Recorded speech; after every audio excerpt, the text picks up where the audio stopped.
La guerre froide financière. Il existe une légende urbaine qui circule dans les couloirs de Washington, de Wall Street et sur tous les forums internet. C'est l'histoire d'une arme absolue. On nous répète depuis 20 ans que la Chine possède le bouton rouge de l'économie américaine. Le chiffre fait trembler ? 3200 milliards de dollars, 3,2 trillions. C'est l'exposition totale estimée de la Chine aux actifs libellés en dollars américains. C'est plus que le PIB du Royaume-Uni, plus que celui de la France.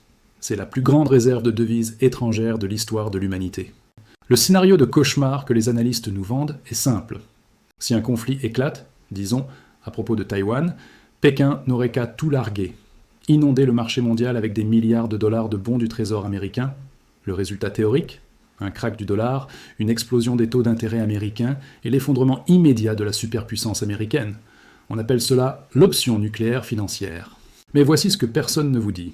Voici la vérité froide que les experts géopolitiques murmurent, mais n'osent pas dire à la télévision. La Chine ne peut pas appuyer sur ce bouton.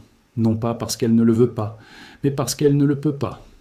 Dès l'instant où Pékin enclencherait cette vente massive, elle ne détruirait pas seulement l'Amérique. Elle commettrait un suicide économique instantané. Elle anéantirait 40 ans de son propre développement en une après-midi. Ce que nous observons n'est pas une arme. C'est un piège. C'est la prise d'otage la plus sophistiquée et la plus dangereuse de l'histoire. Deux superpuissances, enchaînées l'une à l'autre au bord d'une falaise, chacune tenant une grenade dégoupillée. Si l'une tombe, l'autre meurt. Mais ce qui est terrifiant, ce n'est pas le statu quo. C'est que la Chine a compris qu'elle était piégée. Et depuis 15 ans, dans le plus grand silence, elle tente de s'évader. Elle creuse un tunnel sous la prison du dollar. Dans ce documentaire d'investigation, nous allons déconstruire ce mécanisme infernal. Nous allons voir pourquoi ce montant de 3200 milliards est devenu une malédiction pour Xi Jinping. Comment l'Amérique utilise cette dette comme bouclier, et surtout, comment cette évasion lente est en train de déstabiliser toute l'économie mondiale sous vos yeux. Chapitre 1. L'autopsie du trésor de guerre. De quoi parle-t-on ? Pour comprendre le piège, il faut d'abord faire l'inventaire de l'arsenal. Quand on dit « la Chine possède la dette américaine », de quoi parle-t-on exactement ? Les chiffres officiels sont trompeurs. Le département du Trésor américain publie chaque mois un rapport, le rapport TIC. En juillet 2025, il indique que la Chine détient environ 731 milliards de dollars en bons du Trésor américain officiels.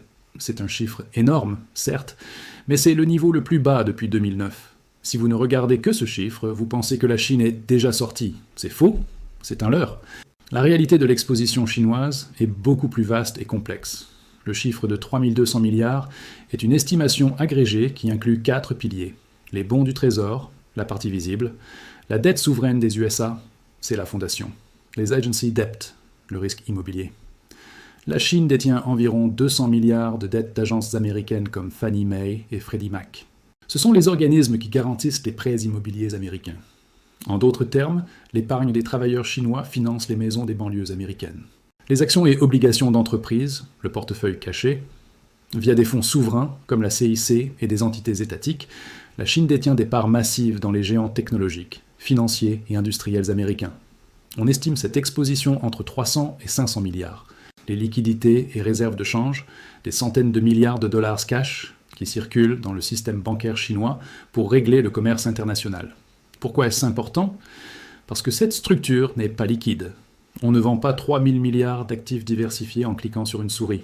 Ces avoirs ne sont pas un investissement au sens classique. Ils sont la cristallisation de 40 ans d'histoire économique. Ils sont la preuve comptable de l'usine du monde. Chapitre 2. La genèse du piège, l'alliance infernale. Comment la Chine s'est-elle retrouvée avec autant de dollars ? Ce n'était pas un accident. C'était une stratégie nationale conçue dans les années 1980 et accélérée dans les années 2000. Pour sortir 800 millions de personnes de la pauvreté, la Chine a choisi un modèle, l'exportation. Elle est devenue l'usine du monde. Elle a vendu des jouets, des vêtements, puis de l'électronique et des machines à l'Occident. Mais quand l'Amérique achète un grille-pain chinois, elle paie en dollars. Ces dollars arrivent en Chine. L'exportateur chinois, l'usine, ne peut pas payer ses ouvriers à Shenzhen en dollars. Il doit les convertir en yuan. Il va donc voir sa banque. La banque échange les dollars contre des yuans. Mais si la banque garde ses dollars et les revend sur le marché, cela ferait monter la valeur du yuan. Or, la stratégie de Pékin reposait sur un yuan faible. Un yuan bon marché rend les produits chinois imbattables à l'export. C'est là que la Banque populaire de Chine, la banque centrale, intervient. Pour empêcher le yuan de monter, Elle imprime des yuans et achète tous les dollars qui entrent dans le pays. Résultat, le yuan reste bas, bon pour les usines. La banque centrale se retrouve avec des piles gigantesques de dollars. Que faire de ces trillions de dollars? On ne peut pas les laisser dormir dans un coffre, l'inflation les mangerait. Il faut les investir. Et quel est le seul marché au monde assez grand, assez liquide et assez sûr pour absorber des milliers de milliards? Le marché de la dette américaine. C'est ainsi que s'est créé le cycle de la chimérique, Chine plus Amérique. La Chine vend des biens bon marché aux USA. Les USA paient en dollars. La Chine utilise ces dollars pour prêter de l'argent aux USA, en achetant leurs dettes. Les USA utilisent cet argent prêté pour acheter encore plus de biens chinois. C'était un mouvement perpétuel parfait. L'Amérique obtenait des taux d'intérêt bas et une consommation pas chère. La Chine obtenait des emplois et des usines. Mais comme tout pacte faustien, il y a un prix à payer. La Chine s'est réveillée un matin en réalisant qu'elle était devenue le banquier de son pire ennemi et qu'elle ne pouvait pas rappeler le prêt sans se ruiner elle-même.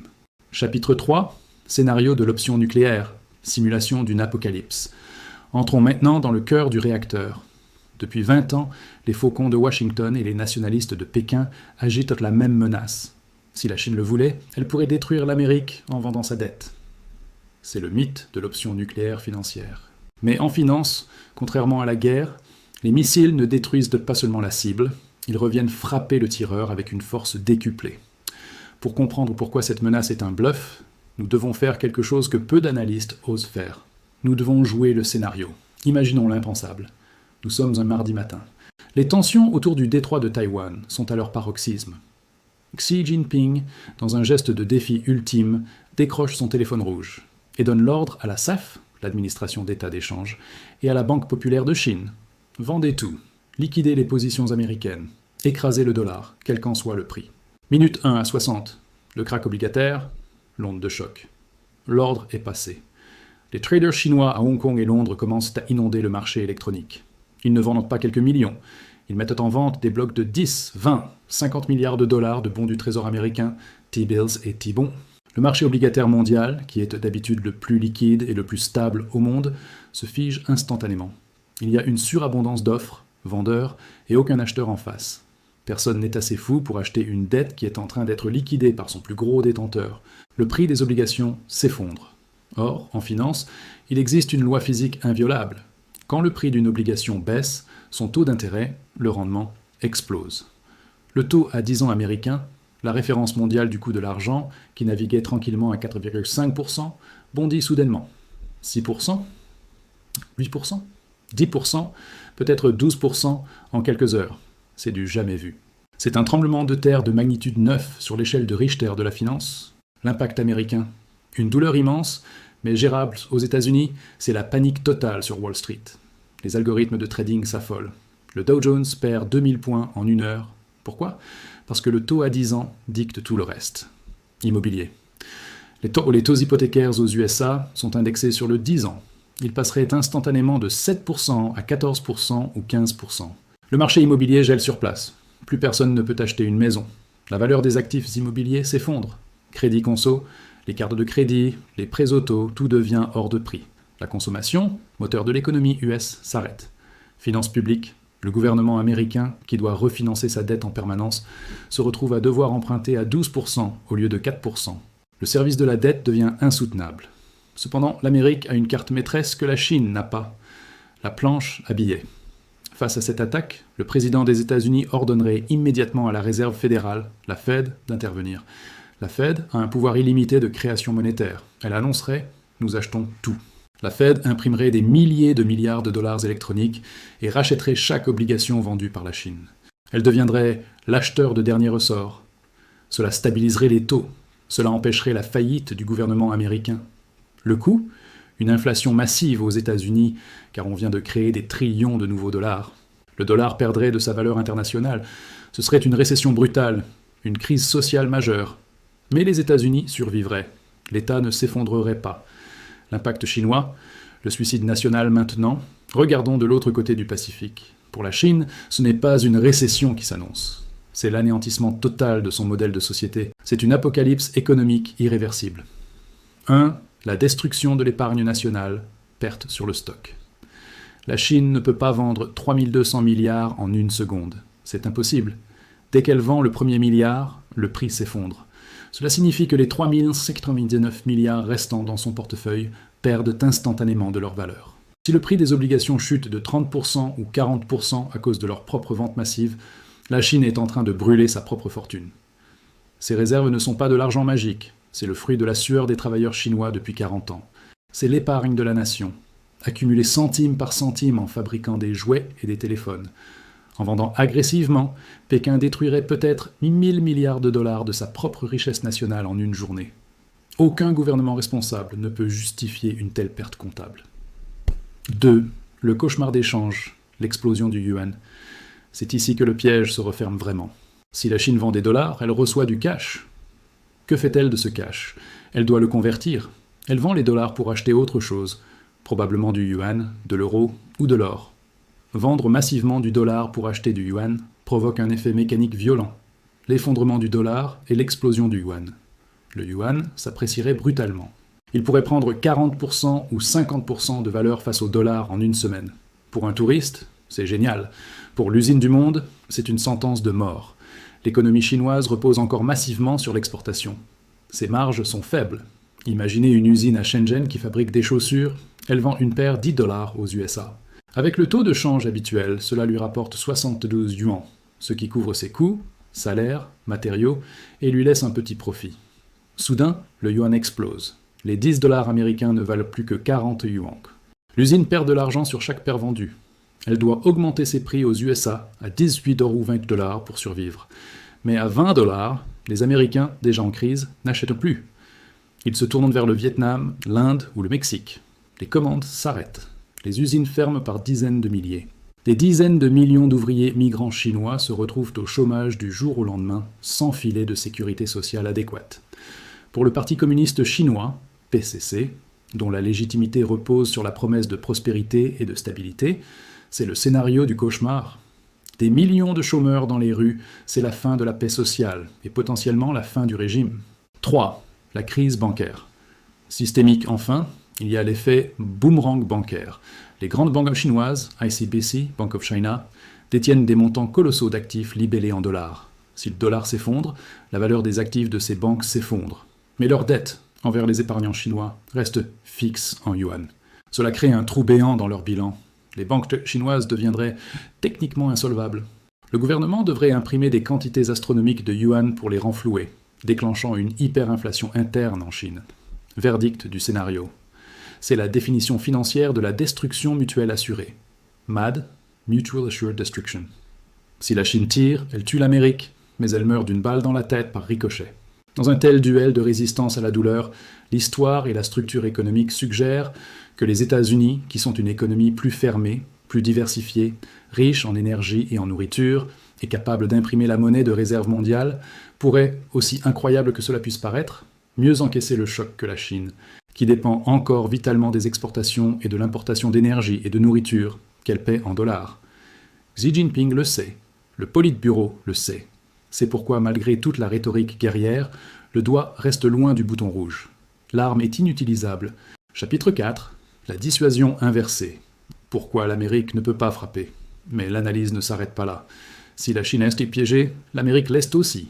L'ironie suprême de cette situation est que ce stock de dette agit comme un bouclier pour la Chine. En 48 heures, le Trésor américain et ses alliés européens ont utilisé l'arme financière ultime. Ils ont gelé 300 milliards de dollars de réserves de la Banque centrale de Russie. Ils ont déconnecté les principales banques russes du réseau SWIFT. Ils ont rendu le rouble inconvertible. Ils ont tenté d'asphyxier l'économie russe instantanément. Maintenant, posez-vous la question. Pourquoi ne font-ils pas la même chose avec la Chine? La Chine menace Taïwan quotidiennement. Elle militarise la mer de Chine méridionale. Elle est désignée comme le rival systémique numéro 1.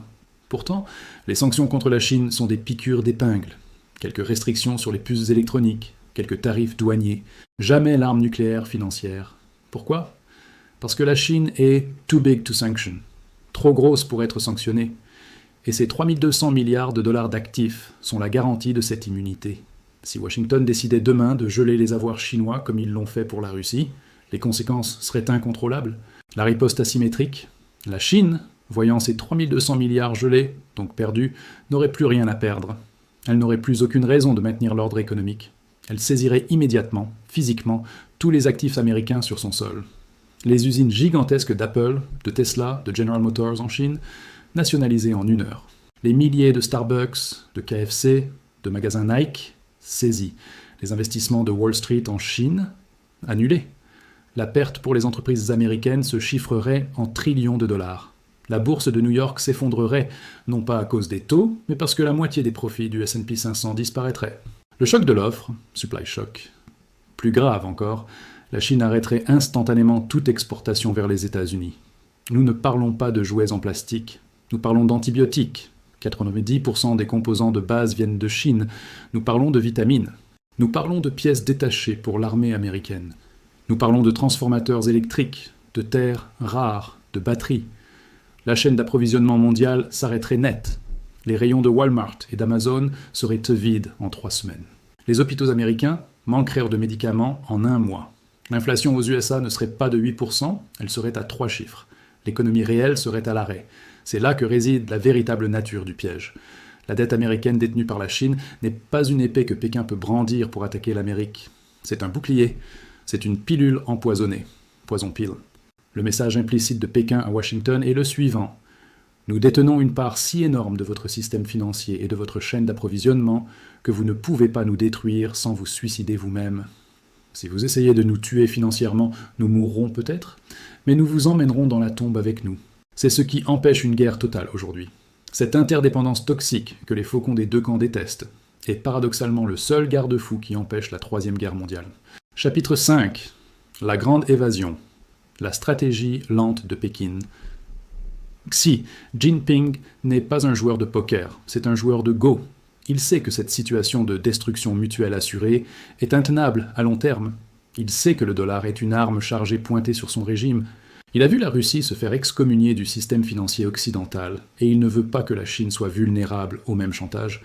Il a donc lancé, dans le plus grand secret au début, puis de plus en plus ouvertement, une stratégie d'évasion. Mais on ne sort pas d'un piège à 3000 milliards en courant. Si on bouge trop vite, on déclenche l'explosion. Il faut le faire lentement, millimètre par millimètre, comme une opération de déminage. C'est un projet sur 20 ans. Cette stratégie repose sur 3 piliers massifs que nous observons se déployer sous nos yeux aujourd'hui. 1. L'accumulation d'or, le remplacement de la garantie papier par le réel. La Chine achète de l'or, beaucoup d'or. Officiellement, ses réserves augmentent régulièrement. Mais les chiffres officieux, basés sur les importations via Hong Kong et la production minière domestique, la Chine est le premier producteur mondial d'or, sont bien plus élevés. Certains experts estiment que la Chine détient en réalité plus de 20 000 ou 30 000 tonnes d'or hors bilan. Pourquoi cette frénésie pour le métal jaune? Parce que l'or est le seul actif de réserve au monde qui n'est la dette de personne. L'or ne peut pas être annulé par un décret du Trésor américain. L'or ne peut pas être imprimé par la Fed pour en diluer la valeur. Et surtout, l'or ne peut pas être gelé numériquement s'il est stocké physiquement dans des coffres à Shanghai ou Pékin. Chaque tonne d'or achetée est $1 milliard de moins exposé au risque de sanctions américaines. C'est un transfert méthodique de la confiance papier, bon du Trésor, vers la valeur réelle. Or, c'est la construction d'un bouclier financier souverain. 2. Le CIPS et la dédollarisation du commerce, construire ses propres tuyaux.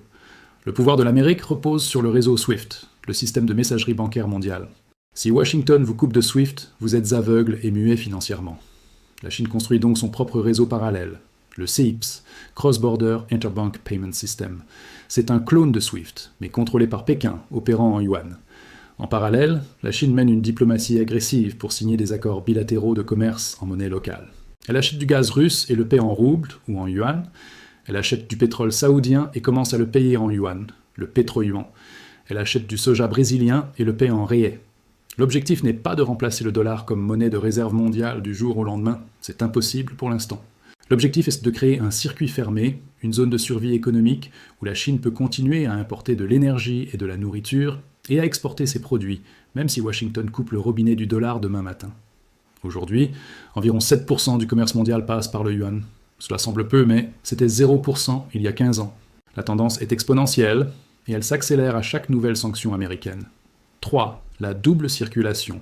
Changer le moteur du navire en pleine mer, c'est le pilier le plus difficile, le plus douloureux, mais le plus vital. Pendant 40 ans, le moteur de la Chine a été l'exportation. Vendre aux Américains et aux Européens. C'est ce qui a créé la dépendance au dollar. La nouvelle doctrine économique de Xi Jinping s'appelle la double circulation. L'idée est de basculer le moteur de l'économie. Au lieu de dépendre des consommateurs occidentaux, circulation externe, la Chine veut que ce soit les consommateurs chinois, sa propre classe moyenne de 400 millions de personnes, qui achètent maintenant les produits chinois, circulation interne. Si la Chine consomme ce qu'elle produit, elle n'a plus besoin d'exporter massivement. Si elle n'exporte plus massivement, elle n'accumule plus de dollars. Le piège se referme moins vite. C'est un changement structurel immense. Cela demande d'augmenter les salaires, ce qui rend les usines moins compétitives, de créer un système de protection sociale pour que les Chinois épargnent moins et dépensent plus. C'est un pari risqué qui prendra une génération. Chapitre 6. Le dénouement. Comment tout cela finit-il? Nous avons posé le décor. Un piège, 2 prisonniers et une tentative d'évasion lente. Alors, comment se termine ce film? Le piège va-t-il se refermer violemment ou s'ouvrir doucement? L'analyse prospective nous permet de dégager 3 scénarios pour les 10 prochaines années.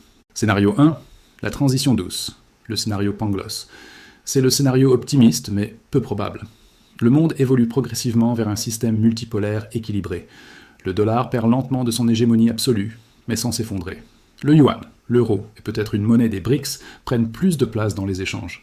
La Chine réduit son stock de dette américaine au fil de l'eau. Elle ne vend pas. Elle attend simplement que les obligations arrivent à échéance et ne réinvestit pas l'argent aux USA. Les États-Unis acceptent ce déclin relatif, réduisent leur déficit et réindustrialisent calmement. Ce scénario suppose que la raison l'emporte sur la passion et que la géopolitique reste calme. Or, nous sommes dans une période de tension extrême, où la logique économique cède souvent le pas à la logique de guerre. Scénario 2. La crise interne et l'effacement par l'inflation, le risque réel, c'est le scénario le plus probable économiquement. Le dollar ne s'effondre pas à cause d'une attaque chinoise, mais sous son propre poids. La dette américaine continue d'exploser, 38 trillions, 40, 50. L'inflation devient structurelle aux USA. Dans ce cas, la Chine ne vend pas ses bons du trésor, elle les garde. Mais elle se fait ruiner lentement. Pourquoi? Parce que si l'inflation américaine est de 5% ou 6% par an pendant 10 ans, la valeur réelle, le pouvoir d'achat, des 3200 milliards de la Chine fond comme neige au soleil. En 10 ans, la moitié de la valeur réelle de ce trésor de guerre pourrait s'évaporer. C'est ce qui se passe actuellement. Et l'inflation américaine est une manière machiavélique de faire défaut en douceur sur la dette détenue par les Chinois. L'Amérique rembourse la Chine. Oui, mais elle la rembourse en monnaie de singe, en dollars dévalués. La Chine paie la facture de la mauvaise gestion américaine sans pouvoir rien y faire. C'est une expropriation lente. Scénario 3. La rupture violente, le signe noir, c'est le scénario de la guerre. Une invasion de Taïwan. Un blocus naval. Les masques tombent. La logique financière disparaît au profit de la survie nationale. Les États-Unis gèlent les avoirs chinois, acceptant le choc inflationniste et la pénurie de biens comme un coup de guerre nécessaire, war economy. La Chine confisque tous les actifs US sur son sol et nationalise les usines pour soutenir son effort de guerre. Le commerce mondial s'arrête. Le monde se fracture instantanément en 2 blocs économiques hermétiques. Le bloc dollar versus le bloc yuan-or. Dans ce scénario, les 3200 milliards ne valent plus rien, mais ce n'est plus le problème principal car le monde est en conflit ouvert. La finance n'est plus qu'une note de bas de page dans l'histoire militaire. La fin de la chiméricus que nous vivons en ce moment est la fin d'une ère historique, l'ère de la chimérique, terme inventé par l'historien Niall Ferguson pour décrire la fusion économique Chine-Amérique, est révolue. Pendant 30 ans, ces 2 nations ont été des partenaires symbiotiques. L'Amérique consommait, la Chine produisait, l'Amérique imprimait, la Chine épargnait. Nous sommes désormais dans la phase de divorce. Et comme dans tout divorce où il y a des milliards d'actifs en commun et aucune confiance mutuelle, c'est complexe, c'est douloureux et c'est dangereux. Ce piège de 3200 milliards de dollars est le dernier vestige de la mondialisation heureuse. C'était censé être un lien d'amitié, le doux commerce. C'est devenu aujourd'hui une chaîne lourde et rouillée qui entrave les 2 géants, les empêchant de bouger librement. La Chine veut désespérément briser cette chaîne pour assurer sa sécurité et sa souveraineté. L'Amérique veut réduire sa dépendance. Pour réindustrialiser et se protéger, le processus de séparation, découpling, est en marche, irrésistible. Il sera inflationniste, il sera chaotique, il créera des pénuries et de la volatilité sur les marchés pour la décennie à venir. La dette américaine détenue par la Chine n'est pas une arme nucléaire qui va exploser demain matin. C'est un glacier gigantesque qui fond. Et la montée des eaux qui résultera de cette fonte va redessiner la carte financière du monde entier. Comprendre ce mécanisme, ce n'est pas juste de la géopolitique abstraite. C'est comprendre pourquoi les banques centrales achètent de l'or. C'est comprendre pourquoi l'inflation ne reviendra jamais à 2% durablement. C'est comprendre le véritable enjeu des tensions actuelles, au-delà des simples postures militaires. Ne regardez pas les tweets des politiciens, regardez les flux financiers. C'est là, dans les livres de compte des banques centrales, que se trouve la vérité. Et la vérité, c'est que personne, ni à Washington ni à Pékin, ne sortira indemne de ce piège qu'ils ont construit ensemble.